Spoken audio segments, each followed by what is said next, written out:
In our gospel lesson, as Jesus fixes his eyes on Jerusalem, he becomes very focused on his task at hand. Our gospel lesson for this day comes from Luke Gospel, the 9th chapter, beginning with the 51st verse. Glory to you, O Lord. When the days drew near for Jesus to be taken up, he set his face to go to Jerusalem. And he sent messengers ahead of him. On their way, they entered a village of the Samaritans to make ready for him. But they did not receive him because his face was set towards Jerusalem. When Jesus' disciples, James and John, saw it, they said, "Lord, do you want us to command fire to come down from heaven and consume them?" But Jesus turned and rebuked them. Then they went onto another village. As they were going along the road, someone said to Jesus, "I will follow you wherever you go." And Jesus said to him, "Foxes have holes and birds of the air have nests, but the Son of Man has nowhere to lay his head." To another he said, "Follow me."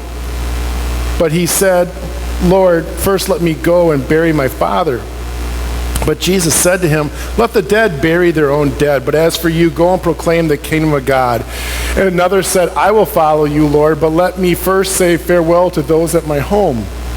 Jesus said to him, "No one who puts a hand to the plow and looks back is fit for the kingdom of God."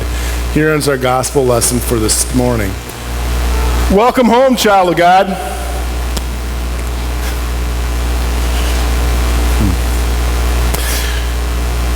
Last Sunday, as you might remember, was Father's Day. And after worship, Pam and I took our youngest grandson, Jamie. We decided to go out and grab a bite to eat at a restaurant. And so we get to the restaurant where we're going to, and, it's chaotic and busy, and there's a lot of commotion because, well, it's Father's Day. And so we get in there, and you ever been in a situation where you feel like you can't even think or concentrate? It was that just kind of commotion like this what was going on. And the waitress gives us our menus, and we're looking at them, and nothing was popping out at me from the menu. Nothing was really, I got to have this. So the waitress comes, and Jamie at this point was starting to get a little hungry. He's a year old. And so he was starting to get a little hungry. It's like, okay, hurry up and order something. So I placed my order at the waitress, and Pam and I are talking. About 15 minutes later, this plate of food is sitting in front of me. And Pam and I say a prayer, and then I look at Pam and I said, "I should not have ordered this. Because I'm not in the mood for it." Yeah, a salad, right. You had your chance to talk. I promise you it wasn't a salad.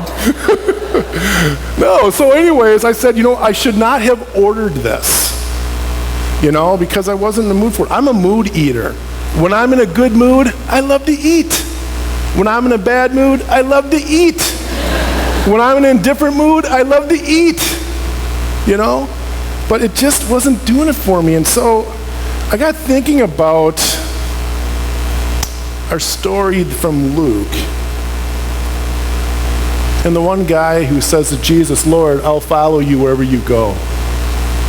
And then Jesus shoots back to him saying, "Well, foxes have holes and birds of the air have nests, but the Son of Man has no place to lie his head," or no place to lay down, depending upon the translation. And I'm like, okay, this guy says, "Lord, I will follow you wherever you go." Wonder what that guy was thinking after Jesus said that back to him. Was he picking up the discipleship menu, looking at it and going, "Yeah, I shouldn't have ordered that.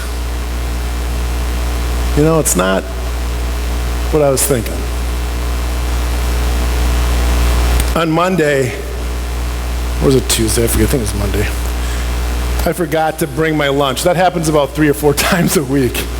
So in a crisis moment of food, sorry I'm talking about food today, but I eat a lot.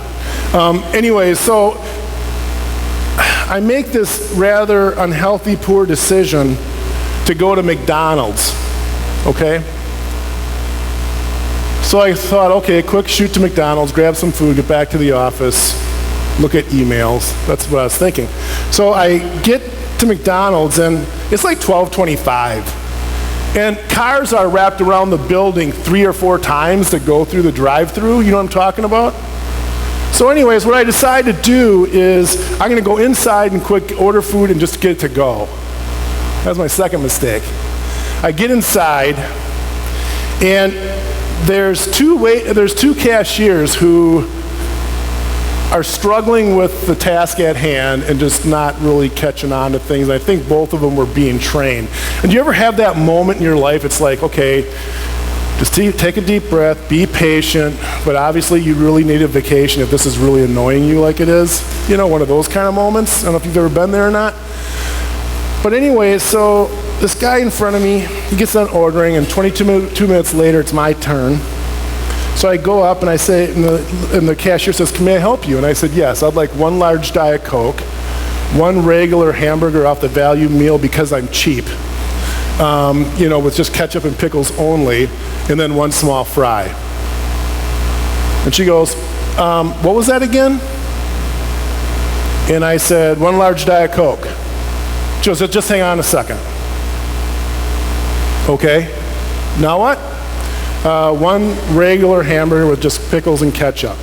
Just hang on a second. Okay? Yeah, and 1 small fry. Did you say a large fry? No, I said a small fry. Just hang on a second. Okay, anything else? No. That'll do it. I think we've had plenty. So anyways, she hands me my medium Diet Coke cup. I did order a large, by the way, and pay for a large. But at this point, I knew I had to get out of there because it was going to end very badly for the big guy if I stayed in there any more than what I was. So I go fill that up real quick. I grab my bag when I call my name. I get back to church. I put everything on I put my medium Diet Coke back on the table. And I take out my hamburger that doesn't have ketchup, doesn't have pickles, but has, and then you got to take your French fry and kind of scrape it off and stuff, That's what I had to do. And so I yell to myself, "I didn't order this." And I'm too polite to complain to staff about this. Sorry. So, of course, I complained about this for a while. And I just said, "I didn't order this. This isn't what I ordered. They messed up my entire order." And I'm just going off, right? Well, I got thinking about our story from Luke and about Jesus. Jesus says to this guy, the second guy, "Follow me." And the man says, "Lord, first let me go bury my dad." And Jesus says, "Let the dead bury their own dead, but as for you, go and proclaim the kingdom of God." I can only imagine that guy, after hearing what Jesus said in response, going like, "I didn't order this. I didn't order this. Yeah, I'm willing to sign up for discipleship, but guess what? That's my dad. I need closure and I need to say goodbye. I didn't order this. I didn't sign up for this discipleship piece." That's the work of discipleship. Sometimes we might say, "I shouldn't have ordered this," because it's not what we envisioned. Other times we might say, "I didn't order this. This isn't what I signed up for." And when I get looking at our reading from Luke and what was going on with Jesus as he was getting his game face on and fixing his eyes towards Jerusalem for the task at hand, a very serious, heavy task, he had this sense of urgency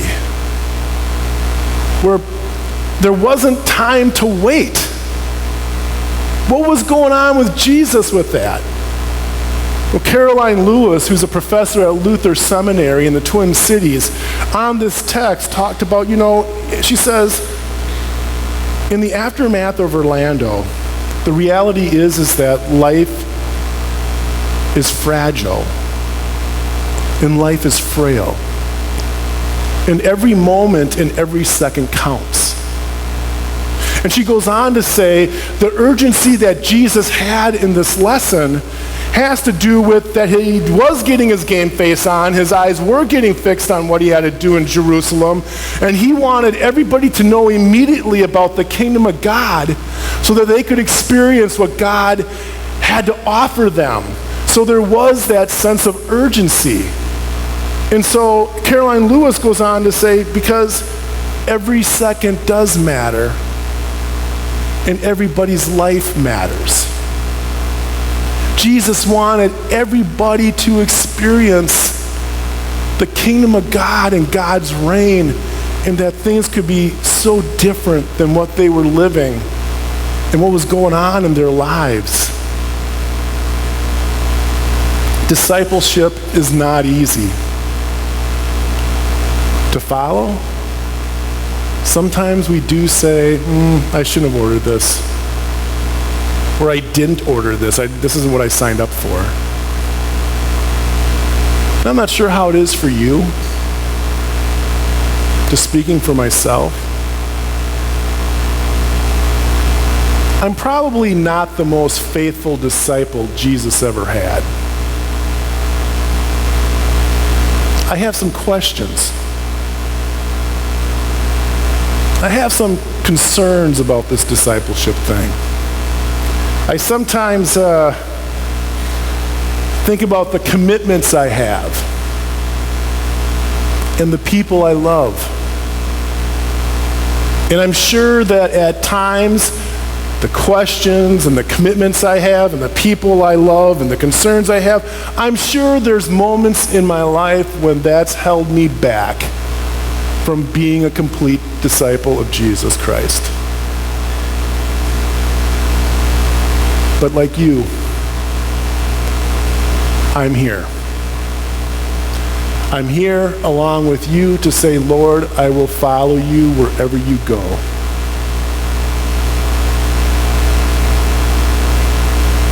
Even if we didn't order it. Amen.